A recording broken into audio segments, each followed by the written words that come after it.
Everyone इस series में history के अंतर्गत देसी रियासत और साथ साथ द्वितीय विश्व युद्ध के अंतर्गत जितने भी पीवाईक्यू रहेंगे वो सारे पीवाईक्यू को हम इस सीरीज में कवर करेंगे।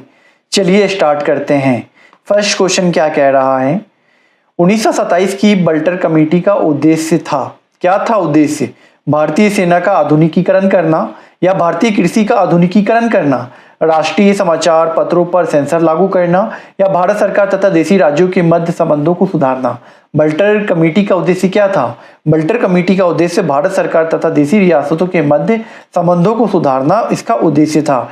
इसलिए इस क्वेश्चन का जो राइट आंसर हो जाएगा डी, इस क्वेश्चन का राइट आंसर हो जाएगा। चलिए नेक्स्ट क्वेश्चन है, all India state people's conference का गठन कब हुआ था? 1924 में, 1926 में, 1927 में या 1929 में? क्या हो जाएगा इस क्वेश्चन का right answer? All India state people's conference का जो गठन हुआ था सन 1927 में हुआ था, इसलिए इस क्वेश्चन का राइट आंसर 1927 हो जाएगा। नेक्स्ट क्वेश्चन की ओर आगे बढ़ेंगे। एवरीवन, दिसंबर 1927 में अखिल भारतीय राज्य जन कॉन्फ्रेंस का गठन हुआ था, जिसे all India state people's conference भी कहते हैं।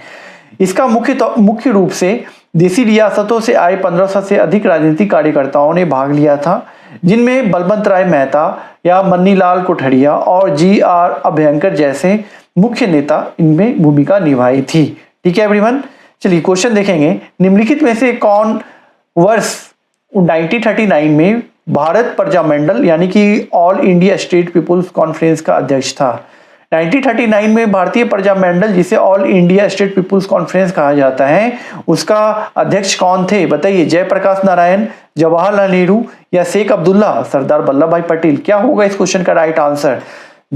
जवाहरलाल नेहरू सन 1939 में भारत प्रजामंडल का अध्यक्ष थे। ठीक है, इसलिए इस क्वेश्चन का जो राइट आंसर हो जाएगा वह बी, इस क्वेश्चन का राइट आंसर हो जाएगा। चलिए नेक्स्ट क्वेश्चन की ओर आगे बढ़ेंगे। नेक्स्ट क्वेश्चन है, भारतीय संघ में राजवाड़ों का विलय आधिकारिक किन सन में हुआ था? बताइए, कौन सा ऐसा सन है जिसमें भारतीय संघ में राजवाड़ों का विलय हुआ था? 1948, 1947, 1950 या 1961? क्या हो जाएगा इस क्वेश्चन का राइट आंसर? इस क्वेश्चन का राइट आंसर 1947 हो जाएगा। 1947 में भारतीय संघ में राजवाड़ों का विलय हुआ था। ठीक है, नेक्स्ट क्वेश्चन की ओर आगे बढ़ेंगे। नेक्स्ट क्वेश्चन है, राज्यों का विलीनीकरण जिनके नेतृत्व में हुआ था वह कौन थे? मौलाना आजाद, गोविंद बल्लभ पंत, भीमराव अंबेडकर या सरदार पटेल? क्या होगा राइट आंसर? सरदार पटेल के नेतृत्व में राज्यों का विलीनीकरण हुआ था। ठीक है एवरीवन, इसलिए इस क्वेश्चन का जो राइट आंसर हो जाएगा वह डी, इस क्वेश्चन का राइट आंसर हो जाएगा। नेक्स्ट क्वेश्चन है, अन्य राजवाड़ों के भारत में विलय के बाद भी किन 3 राज्यों ने भारत में शामिल होने में विलंबित किया था? बताइए, ऐसा कौन कौन सा राज्य है जो विलंबित किए थे भारतीय संघ में शामिल होने के लिए? जूनागढ़, मैसूर या जम्मू कश्मीर? जूनागढ़, हैदराबाद, जम्मू कश्मीर, उदयपुर, कपूरथला, जम्मू कश्मीर, हैदराबाद, उदयपुर, त्रावणकोर? ऐसे कौन से राज्य हैं? क्या होगा इस क्वेश्चन का राइट आंसर? जूनागढ़, हैदराबाद और जम्मू कश्मीर जो राज्य था वह भारतीय संघ में विलय होने में विलंबित किए थे, इसलिए इस क्वेश्चन का जो राइट आंसर हो जाएगा वह बी, इस क्वेश्चन का राइट आंसर हो जाएगा। चलिए नेक्स्ट क्वेश्चन की ओर आगे बढ़ेंगे। नेक्स्ट क्वेश्चन है, जम्मू एवं कश्मीर भारत का अभिन्न अंग बना, कब बना? 26 अक्टूबर 1948, 26 नवंबर 1948 या 26 अक्टूबर 1947? क्या हो जाएगा इस क्वेश्चन का राइट आंसर?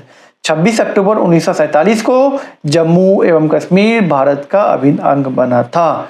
ठीक है एवरीवन, नेक्स्ट क्वेश्चन कह रहा है, भारतवर्ष के विभाजन के समय ब्रिटिश भारत में निम्नलिखित में से किस एक प्रांत में एक संयुक्त एवं स्वतंत्र अस्तित्व के लिए एक योजना को सामने रखी थी?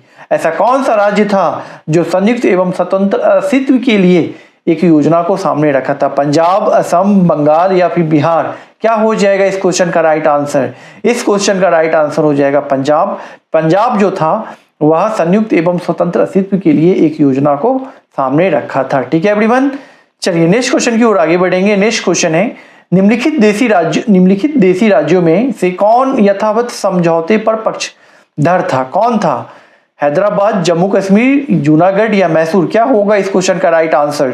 इस क्वेश्चन का राइट आंसर हो जाएगा हैदराबाद। हैदराबाद जो था वह यथावत वह समझौते का पक्ष दर था। ठीक है एवरीवन, नेक्स्ट क्वेश्चन की ओर आगे बढ़ेंगे। नेक्स्ट क्वेश्चन है एवरीवन, देशी रियासतों से इतना ही PYQ था।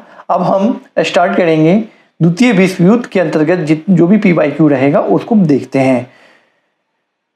द्वितीय विश्व युद्ध के संबंध में निम्नलिखित राष्ट्रीय कांग्रेस की क्या नीति थी? पूर्ण स्वतंत्रता का आश्वासन मिलने पर ब्रिटेन का सहयोग करना, या फिर ब्रिटेन की सक्रिय सहयोग करना, या फिर तटस्थ रहना, या फिर उपयुक्त में से कोई नहीं। क्या होगा इस क्वेश्चन का राइट आंसर? इस क्वेश्चन का राइट आंसर हो जाएगा पूर्ण स्वतंत्रता का आश्वासन मिलने पर ब्रिटेन का सहयोग करना।